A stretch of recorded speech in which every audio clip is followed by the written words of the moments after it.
Good morning, afternoon, evening, whatever time of day it is where you're at. Welcome to Collider Dailies. I'm John Algis, and joining me is Maggie Lovett. Maggie. You are looking just so festive right now with the earrings and the sweater and the Christmas porg. I'm trying to get in the spirit of Christmas.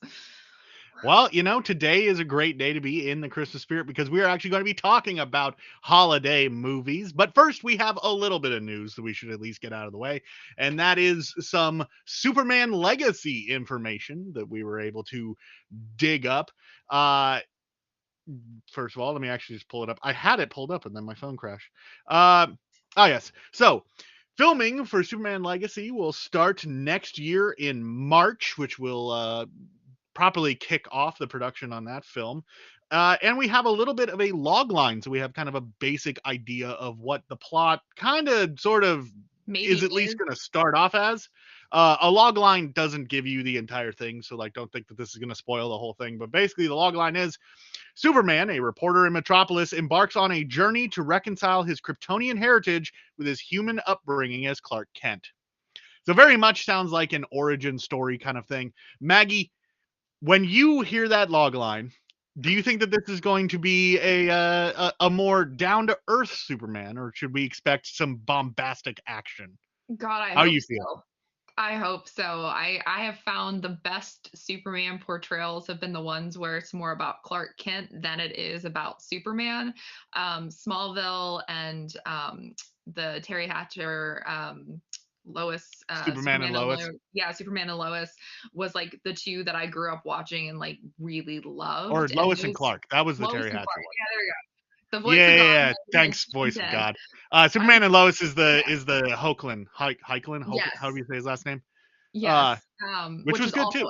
which is also Yes. excellent. That's definitely in that list, and those are the ones that have like focused more on Clark Kent versus Superman. And I recently saw somebody, I think it was just like a random tweet that came up on my Twitter feed that definitely hit on one of the issues I've had with Superman, and I think they try to cast for Superman and not cast for Clark Kent, and that seems to be kind of where some of the issues have been in the past. So I do feel like this time around it feels like we have somebody who has that boyish Clark Kent vibe that I think could work really well. So I am definitely hopeful and I think this could work.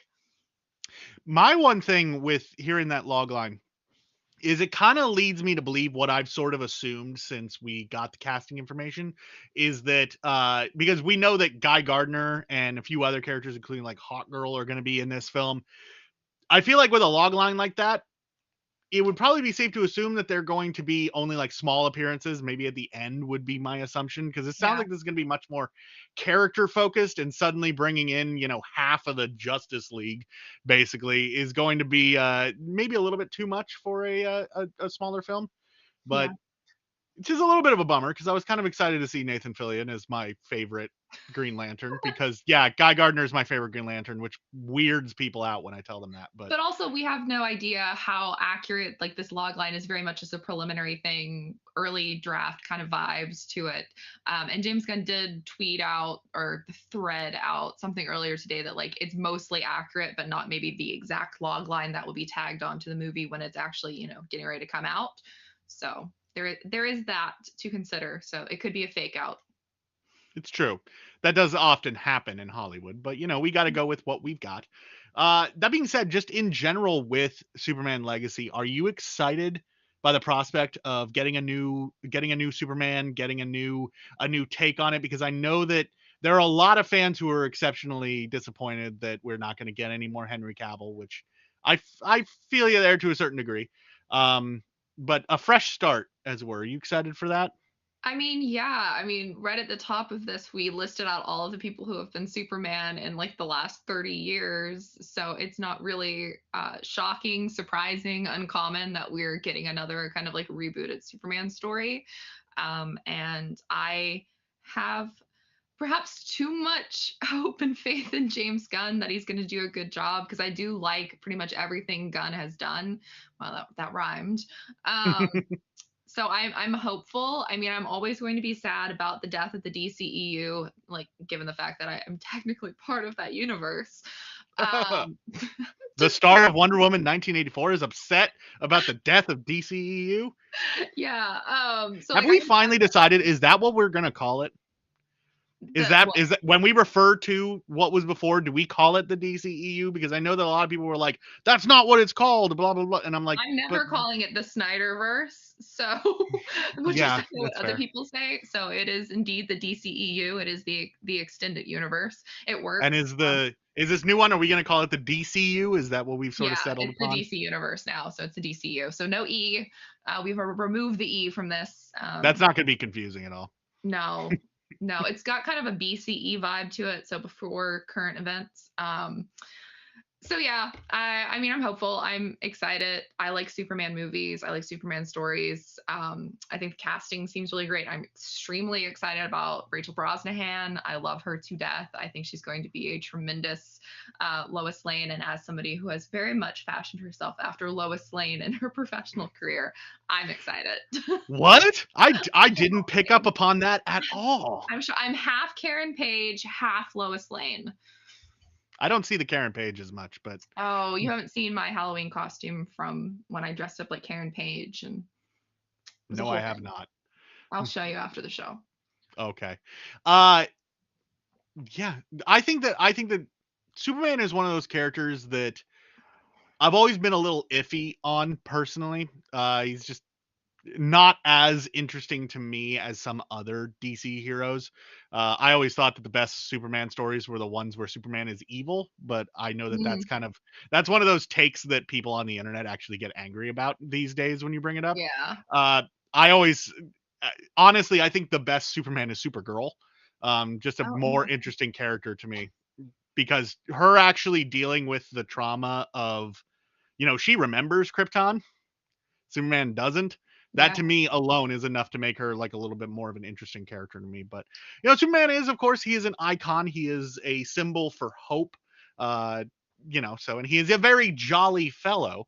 Do you know who else is a jolly fellow, Maggie? I have Come no on, idea. work with me. I'm not going to be able to get better at my segues if you are not at least like throwing See, me a I was bone. primed to have a really bad corny joke, so we'll have to put a pin on that one. That was. Are you telling me that that wasn't a bad joke? I mean, unless Anyway, you were Santa's the giggling other into jolly Frosty the Snowman. Santa's the other jolly person that we'll talk about. We're going to talk about our top holiday films to round out the show because, of course, we are moving into the holiday weekend.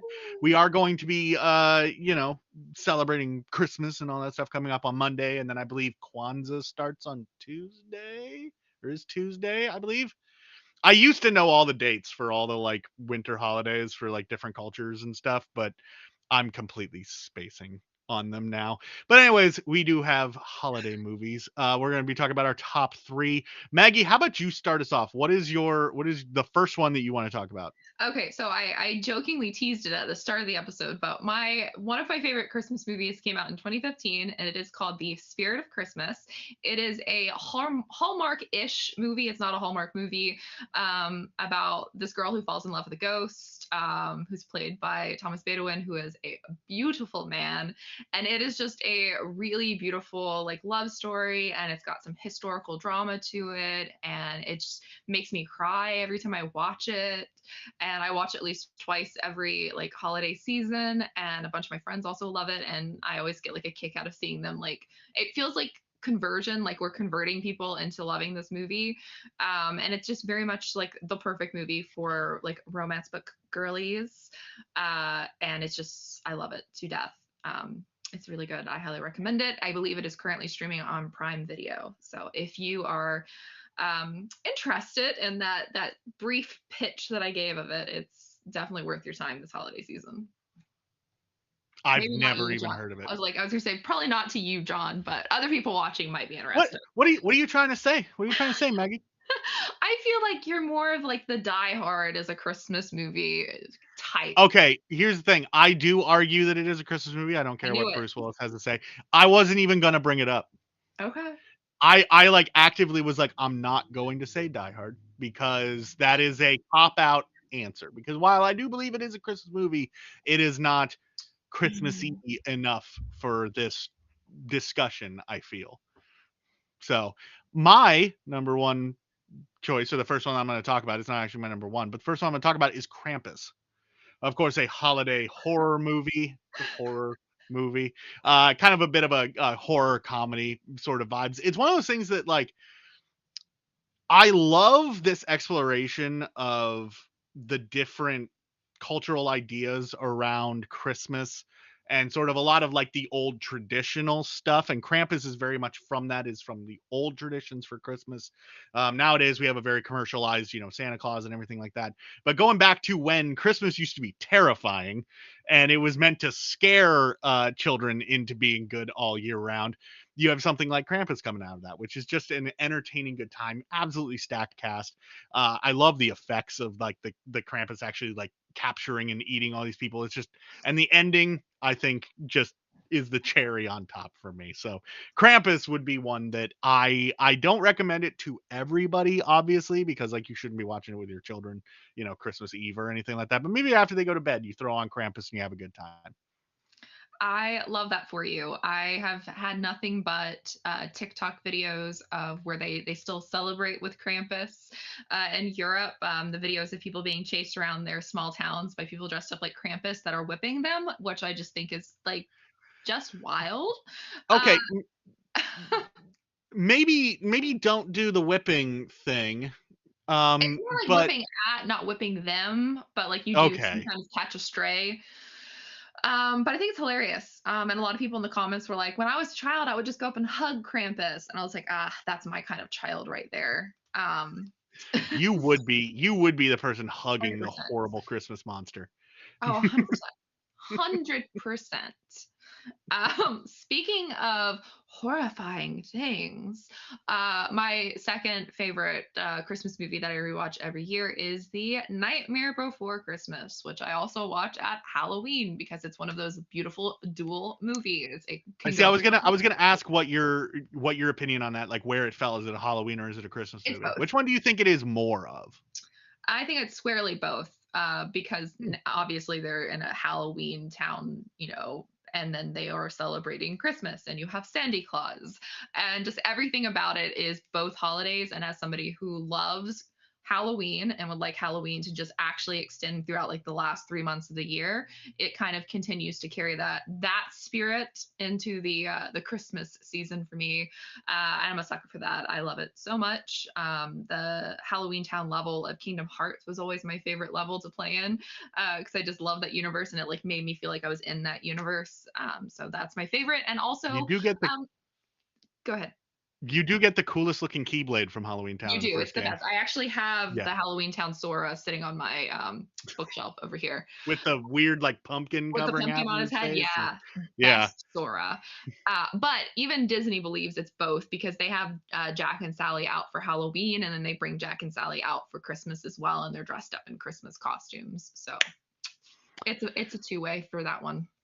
that is, I will say, that is a very enjoyable film. It's not my personal favorite, but that more comes down to the fact that I'm not the biggest fan of the Burton style. Like, I know that outwardly saying that I don't like Burton, like a lot of people are like, but he didn't actually direct it.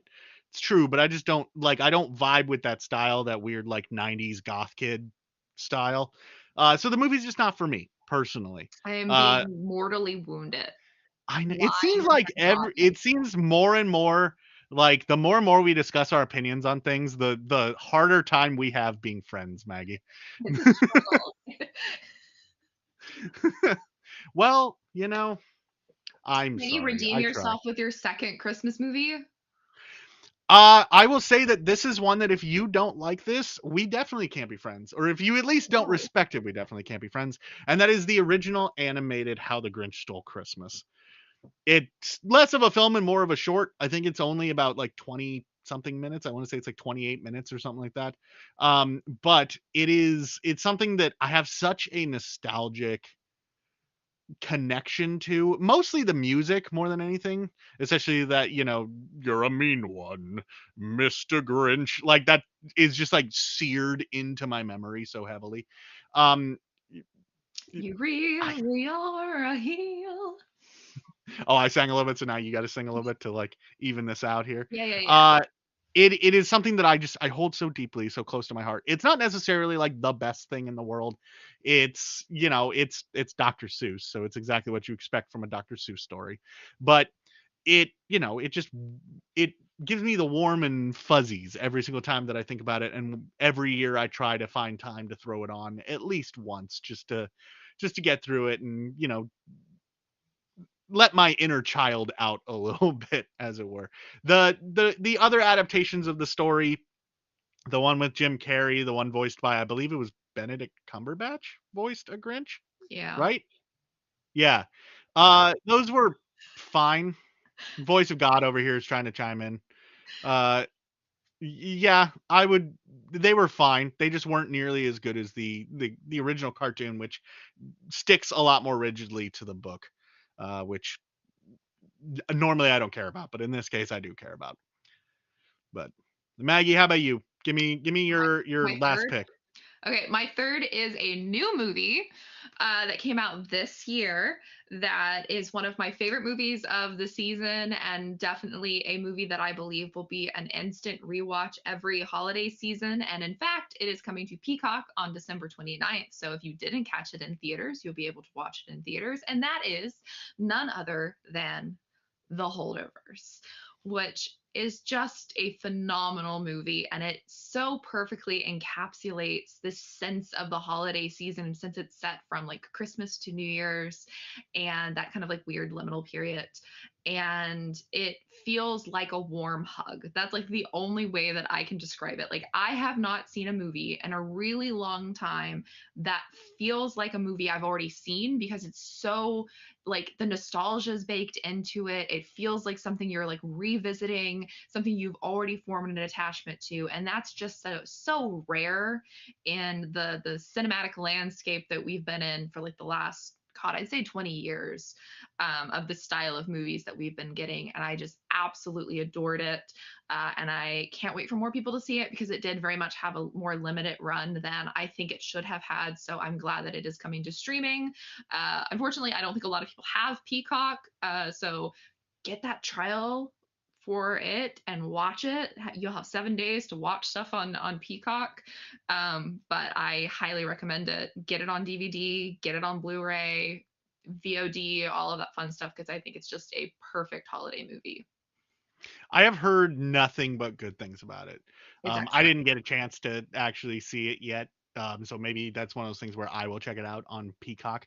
Uh, but yeah, it definitely, from everything that I have heard, it sounds like it is absolutely something that might become a Christmas classic for a lot of people. I hope it Um, does.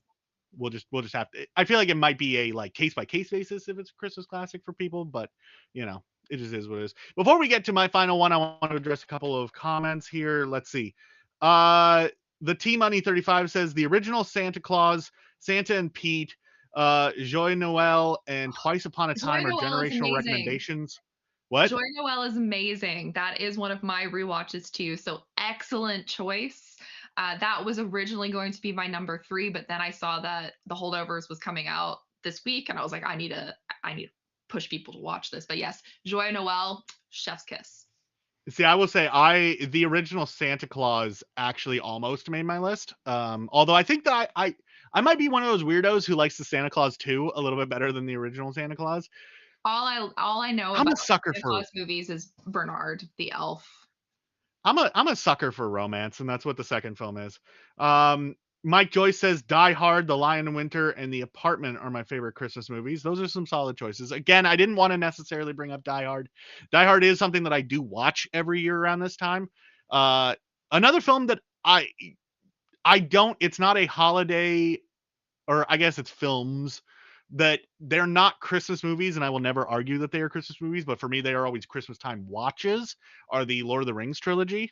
Mm, I don't know why, but for me, Christmas time screams extended edition Lord of the Rings.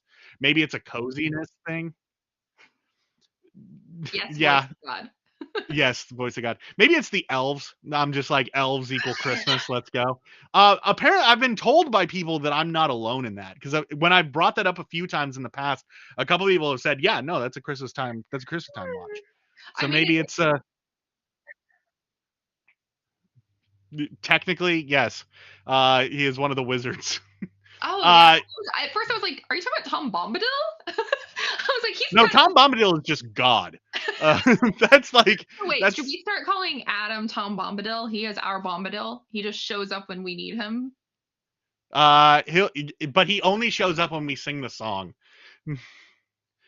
Oh Tom Bombadil, Tom Bombadillo. Like then he'll show up.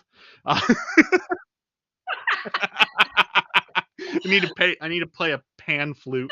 Uh, and the Team Money also says, as John is not a fan of The Nightmare Before Christmas, it now turns him into a 3-decker sauerkraut and toadstool sandwich with arsenic sauce. Okay. you're just gonna hit me with the Grinch. That's fine. Let me guess. John wasn't a fan of James and the Giant Peach either. I like James and the Giant Peach, and that's not really like a Burton-esque style. Yes, I it like this. is. I like stop motion animation. It's not so Tim Burton-esque. kind of. Maybe it's the like the spooky side of Tim Burton that I don't vibe with as much. So like I don't really like Nightmare Before Christmas. I don't really like The Corpse Bride. I don't really like some of his live action films. I know, Maggie, this hurts you How do you physically. feel about Beetlejuice? This is like a make or break. I like Beetlejuice mostly because I feel like that one gets a pass for me because I watched it when I was so young and it was such a like integral part of my childhood that it gets a pass. But I will say that when it comes to Beetlejuice, I do not give a single crap about Lydia.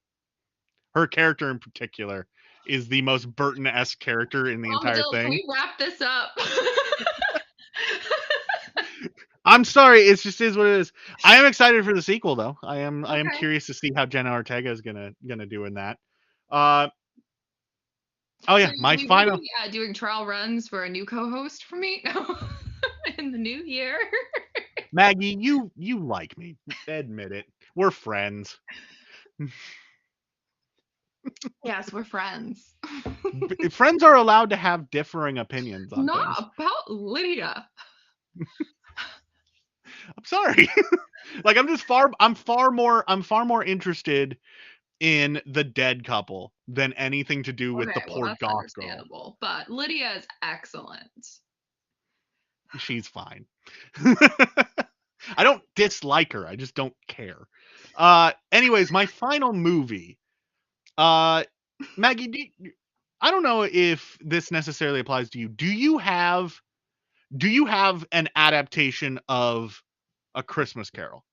Because I feel like everybody has that one adaptation of A Christmas. In the musical like stage version that I was in. Okay, but like, is there a version that like if you have to watch one on Christmas, that's the one that you watch?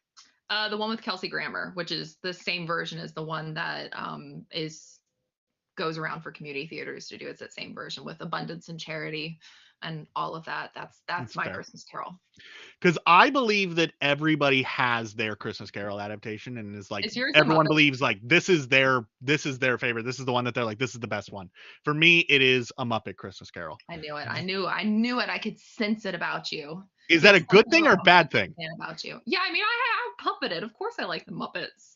I was gonna say, The Muppet Christmas Carol is to me is the perfect adaptation of the Christmas Carol. Michael Caine is Ebenezer Scrooge to me. Kermit the Frog is Cratchit. Like that is like those are those characters to me. Whenever I'm reading the book or if I'm watching another adaptation, it weirds me out to not see Muppets as a part of it.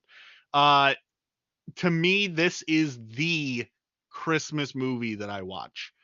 It is the one that like Christmas morning, if there's going to be a movie on, it is going to be Muppet Christmas Carol. I love this film so much. Adam, what do you have to say? Voice of God? Okay.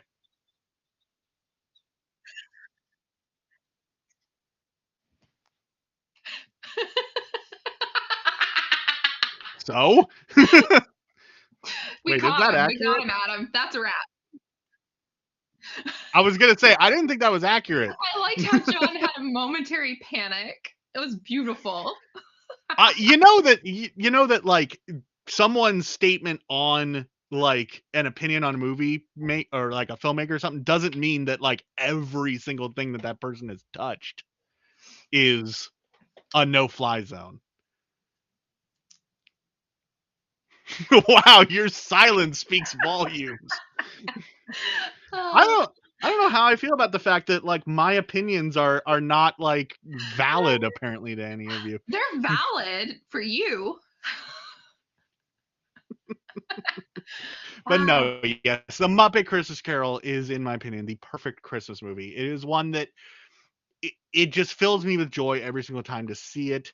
It is something that when I'm hanging out with my brother around Christmas time, we will quote like lines back and forth to each other. It is perfect to me. Absolutely Fun. perfect. Uh T Money, the power of silence in Adam's voice. All right. You know what? The best Christmas present ever. Even the comments are dunking on John. I was hoping that we could end this week going into the holiday weekend unified and like, you know, all together enjoying each other's presence, but I can see that I am no longer welcome. That I am apparently I am the leper in You're our done. community. And what are we gonna hold hands and sing a Christmas carol together?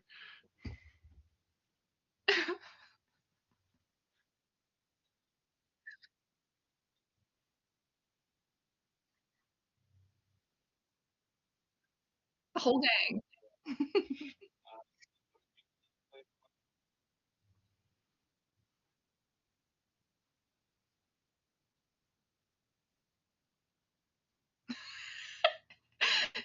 He's pulled out the candy can and he's like pulling you off Yeah. camera. Where's the music playing me out and the giant sign that says please wrap it up? Uh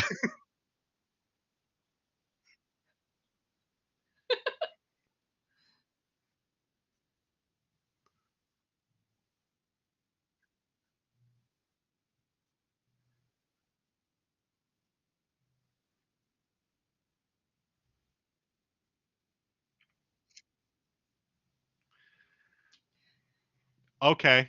Okay.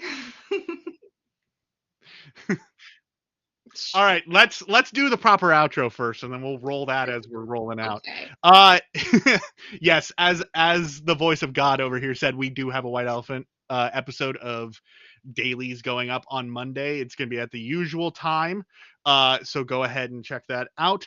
And then we'll be back after that next week for regular shows. We're going to be doing a whole lot of like year end recap Mhm. stuff. We're gonna be talking about like our top whatevers of the year all throughout next week. So it's gonna be a lot of fun It will next be. week. So be sure to be around for that. And after you watch our White Elephant episode, since we did talk about Joyeux Noel very briefly, be sure on Christmas Day to go watch my interview with Daniel Bruhl, which will be up over on Collider Interviews. Wow, look at that.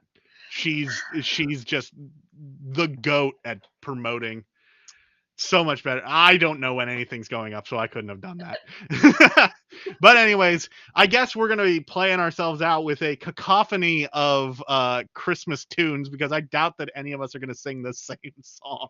No. Uh, so Adam, I'll let you count us in.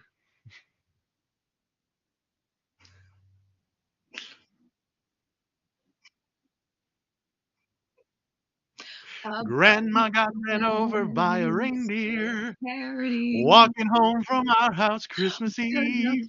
man. I really hope this show finally wraps up because this is probably unbearable to listen to. Oh, grandma got ran over by a reindeer. That's enough for me.